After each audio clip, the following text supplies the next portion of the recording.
Hi, we are here to talk to you today about thyroid testing, blood thyroid testing. Thyroid symptoms are so ubiquitous, so many people experience them. Things like weight gain or inability to lose weight, cold hands and feet, thinning hair, dry skin, constipation, depression, anxiety even, insomnia, right? Go on and on. These are very common. However, when most people go in to talk to their doctor about these complaints and they test their thyroid, typically it's one, maybe three markers that are tested. We're looking at TSH or thyroid stimulating hormone. That's the default marker to test, and I'll elaborate on what that is in a few minutes. Maybe free T3 and maybe free T4 if you're lucky. Yeah, exactly. if you're lucky. Mm-hmm. Yeah. So to give you an idea, this would be the equivalent of taking your car into the mechanic because it's making a weird sound, it's not performing the same way. They check your oil and say that your car is fine. That's it. So that's it. So what we're going to do today is dive into the 11 different markers that you can run, that are imperative to run in order to get a full thyroid assessment. It's the patterns that can be found within these markers that can tell us really important information, such as, is there primary hypothyroidism? So is there true hypothyroidism reflected in a problem with the thyroid itself? I'm pointing because that's where your thyroid is. Could it be that your thyroid is fine, but it's actually cellular hypothyroidism? So you have all the symptoms of hypothyroidism, but it's not stemming from the thyroid itself. It's stemming from how your body is using thyroid hormone. Or could it be something completely separate, like stress, for example, that's affecting the utilization of thyroid hormone? So there's many different patterns that we'll see, and that's the beauty and really the importance of having a full assessment of the thyroid. And that's what we're going to dive into today. And I think what we see a lot of times is that we have clients come in and they just had the TSH done. And they're told, you're within range, everything looks fine, but you don't feel fine. Exactly. Right? Like you're seeking another answer because you know intuitively that you don't feel fine. And we see this with women. It's becoming more and more common with women in general, where we see a hypothyroid or a thyroid problem. So we're going to share the screen with you and walk you through one of the labs that we could run and give you the data of why we need to look deeper at the thyroid, and we need to look at a much more narrow range profile, right? When we're talking about thyroid. Exactly. All right. So we are, give us a second as we pull this up. Where did our thyroid go? Here we go. All right. Let's start right here, because this is rare. This is where we typically see labs come in, is TSH. So let's talk about TSH, thyroid stimulating hormone. Perfect. Yeah. So thyroid stimulating hormone is the hormone that is sent from the pituitary in the brain down to the thyroid, and as the name implies, it's to get the thyroid to do its job, which is to produce its two hormones, T4 and T3. Now, one thing I want to mention with TSH is, as I mentioned, thyroid stimulating hormone. The brain is always sensing how much available thyroid hormone is in the body. So if there's sufficient amount of thyroid hormone, there will be a normal amount of TSH. If there's too little, the brain will increase the amount of TSH sent to the thyroid, basically saying, hey, we're falling short, make more thyroid hormone. If there's too much, the brain will decrease the amount of TSH that's sent to the thyroid, saying, hey, cut it back, we've got too much, okay? So TSH is an important marker to look at, but it's not the only marker. No. And look at this range here, right? So this is what we want to point out, is this is a clinical range, Mm-hmm. 0.45 to all the way to 4.5. Mm-hmm. It's a pretty significant range when we're talking about a hormone like this. And what we know is that most individuals play well in a very narrow range where you have the energy, you have the mental capacity, you have the memory, you sleep well, right? Where you're functioning. You have the metabolism. You have metabolism. So that's something to point out there, because if you fall within that range, you are clinically within range and you may not be supported. That range, any lab reference range, is screening for disease. It's very broad in nature. We, on the other hand, use what we refer to as functional ranges. And functional ranges are determined by medical researchers studying healthy populations to determine what optimal is. We're screening for prevention. So those ranges are a lot tighter in nature. This is looking for the sick range. We are going to point out what the healthy range is. Exactly. Yeah. And then for all intents and purposes, this 2.34 looks great. Here, looks great. Looks great. Right. Nothing would ever be flagged right here. You're fine. Go home. Exactly. Okay. And this person came in started off with some gut issues, like really bad gastrointestinal pain, stomach pain, bloating, random sporadic diarrhea, sometimes constipation, insomnia, really bad hot flashes during the day, hot flashes at night. So this thyroid profile is part of, as you can tell, a comprehensive blood panel. But we really want to zero in on the thyroid because the patterns are really interesting and glean so much information as to what's going on with this particular person. Yeah, I think this client would have been completely missed had we not dug deeper. Okay, so let's talk about the hormones behind the hormone, right? The hormones behind the scene. The hormones, the T3 and the T4. Exactly. So T3 and T4, the thyroid produces 93% T4 and only 7% T3. T3 is the active hormone. T3 is what actually gets in and does work. It influences everything from your metabolic rate, your body temperature, your ability to build muscle, your mood. Every cell in the body has a receptor for thyroid hormone. T3 does the work. T4, on the other hand, is essentially an inactive hormone. It needs to be converted to T3. Here's the reason why the body is organized in this way. Every different type of organ, every different type of tissue is going to need different levels of thyroid hormone. So rather than leave that responsibility up to the thyroid, the tissue does the work. So it converts T4 into T3 at whatever rate it needs to sustain its processes. Isn't that fascinating? It's very intelligent. Our bodies are so cool. Really cool. So, but nonetheless, both of them are important. So when we're looking here at T4, the range I prefer to use is 6 to 12. So at 7.9, not too bad. Again, she's within range. Her thyroid is producing T4, so that looks great. I'm going to, for now, skip T3 uptake, skip free thyroxine index. In short, both of those reflect how the thyroid hormone is being used. Is it able to bind and actually convey the message that it's supposed to convey? Are there other hormone balances? Are there proteins? So there's a lot of other things that we can look at from that perspective, but I don't want to get too confusing. And so right now we're going to skip to T3, the active form of thyroid hormone. So here we're looking at total T3, just like we looked at total T4. We're going to talk about total T3 now, just like we talked about total T4. We'll talk about total T3. So total T3, as I mentioned, it's the amount of thyroid hormone, the active thyroid hormone. 100 to 150 is the range I like to use for total T3. And so at 106, not too bad. Could that be a little bit higher? Sure, but again, it's not too bad. It's still within that optimal range.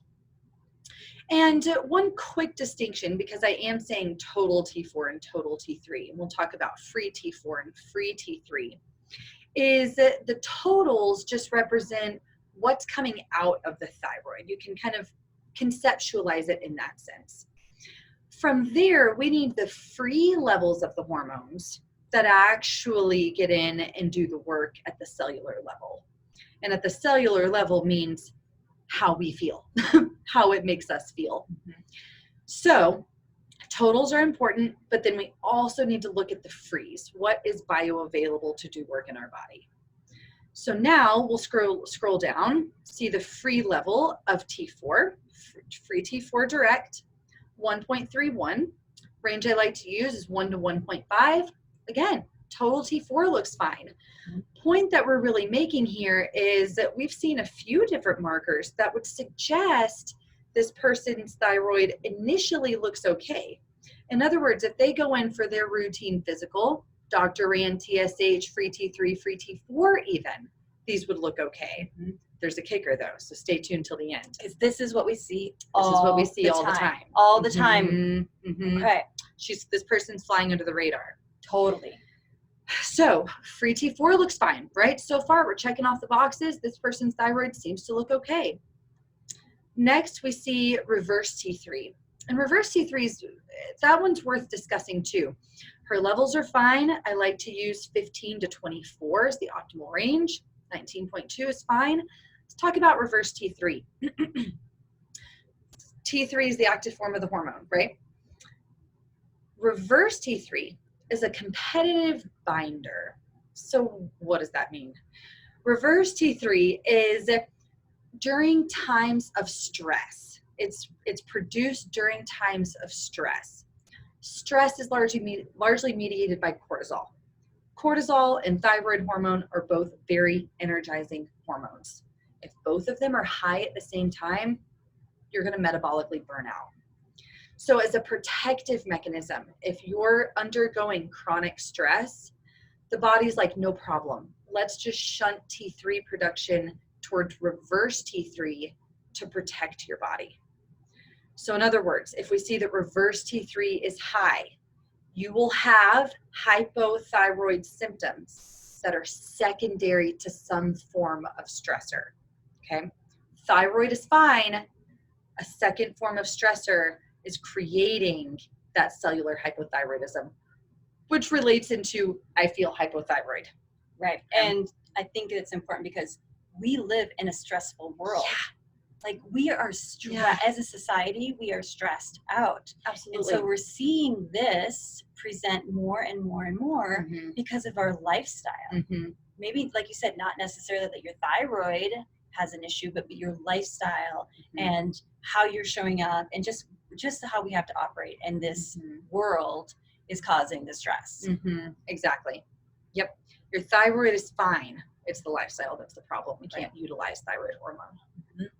Important distinction because it's very common just to be placed on thyroid hormones without really spending time with you as the client to figure out, well, what does your life actually look like, right? Is this a symptom of lifestyle? Exactly.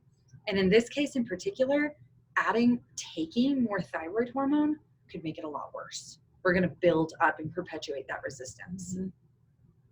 Okay. So we've got our T3s and our T4s. I just want to say something about the T4 as well as when you're getting your thyroid run, right? You're having a thyroid lab run and you just get the TSH and maybe you do get put on a prescription pharmaceutical, right? Levothyroxine, Synthroid. Yeah, that's a good point. It's really important that you do know your T3, T4 levels because some pharmaceuticals don't contain T4 and you might need it. So that's why it's really important when you do ask for your labs or you come to us and you have them run, we're going to look at that to make sure if you do need a T4 supplementation that it's in the prescription or it's in the supplement or we're addressing how the body can make more of it. Exactly. And on that same note, some medications only contain T4. Right, Cytomel. Right, yeah, exactly. Right? They only contain T4. So it's worth noting, let's take this situation again. If you've got hypothyroidism occurring at the cellular level, you're not converting T4 into T3 appropriately, medication's not going to help. Yeah. So, Okay, so let's go here. So we've gone through, right? Yep. All intensive purposes, this client looks great. So far looks fine. Right. Yeah. I don't know what the problem is. Yep. Until we go right down here. Boom. There it is. Boom. Mm-hmm. Okay, so what we're seeing here is the elevated thyroid peroxidase antibody, TPO. Right down here. This is a game changer. Now, this becomes an autoimmune condition. This is a condition known as Hashimoto's thyroiditis. In this case, this person's immune system is attacking her thyroid. In other words, the immune system is mistaking her thyroid for an invader, right? A harmful invader, and is destroying the thyroid. Presumably, even though her levels are pretty high, these TPO levels are pretty high, given how the rest of the thyroid looks, given the fact that her symptoms only came on within a year or so ago, presumably we're catching this pretty early, which is why the rest of her thyroid levels look okay. Allowing this to progress, we're going to see this tank really fast because the thyroid is essentially being killed. Isn't that crazy? You think about that? Like your own tissue is eating itself. Exactly. Yeah. Yep. Very common. I mean, what is so common though? Yeah, it is. Yeah. 1 in 8 women has an autoimmune condition now. 1 in 12 men. It's very common. Yeah. And that's rapidly growing. We're seeing that. So, yeah. And I wonder too, I got to wonder if it's because we're missing these pieces and we're missing the lifestyle piece. It's Absolutely. huge. The gut health, the lifestyle. It is. Okay, Yes. so we have a client now. We've seen it. We've figured it out. Hashimoto's. Yep.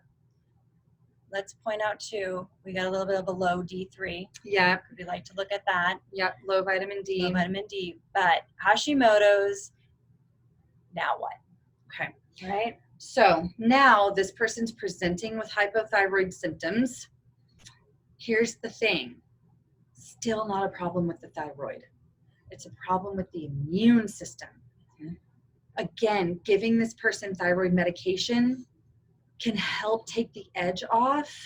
More than likely, there's going to be this dance because of trying to regulate the amount of thyroid hormone as the levels fluctuate pretty significantly. And that's because as the thyroid continues to be destroyed, it releases varying levels of thyroid hormone into the blood on top of whatever's happening with the medication. So, big question, what do we do about it? Right? Big approach. The main approach is to figure out what's causing the dysfunctional immune system. We have to look for the source of injury. And I use the term injury because the definition of inflammation is the immune system's response to injury. That's it. It's the immune response to injury. Inflammation's not a bad thing. We just have to figure out what the immune system is responding to. So some of the main things that we would look at in this case, what's happening with this person's gut? How does their gut microbiome look? How are they digesting and absorbing nutrients? Do they have sensitivities to food? Did you know that the clinical research is pretty cut and dry, that gluten is just as much of a problem for Hashimoto's as it is for those with celiac?